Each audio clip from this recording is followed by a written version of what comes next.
What's up everyone, welcome back. This week we've got another quick tip for everyone out there who is a kayaker, whether you're a whitewater kayaker, freestyle kayaker, a sea kayaker, you enjoy sit on top kayaking, you're kayak fishing, whatever you're doing. This is one thing that's super important for everyone, and that is the health of your shoulders. So as kayakers, we're paddling forwards a lot, right? And forwards is kind of a lot of pulling, it's a lot of using those back muscles, so one part of your shoulder muscles. But over time, that's leading to a lot of imbalances because we pull a lot and we don't push enough. And so over time, our shoulders are getting pulled out of joint because those muscles are like developing and just pulling that, like pulling your shoulder joint out of alignment, right?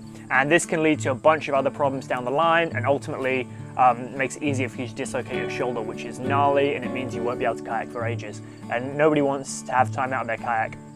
So one thing that we can all do as kayakers, whatever kind of kayaking you do, is make time every time you go out on the river to do some backwards paddling. Backwards paddling is great because it's pushing a lot more with that front part of your shoulder and the front part of your chest there to help kind of balance those shoulders out and just really help keep everything nice and tight together, keep that shoulder joint nice and in line.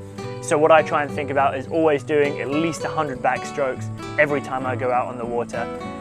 Sometimes that's super annoying and sometimes it's super inconvenient, but I think it's a really worthwhile thing that everyone should start doing just to try and keep those shoulders nice and healthy, stay strong, and it's going to help you a lot. When you are backwards paddling, make sure you're using good techniques, so sitting up nice and straight, hinging from your hips, leaning forward slightly, keeping that back nice and straight, and really pushing, keeping your paddle as upright as possible with every single stroke, and that's really going to encourage the maximum amount of push, maximum amount of body rotation, and really help to kind of balance out all that pulling that we do every time that we do a forward stroke.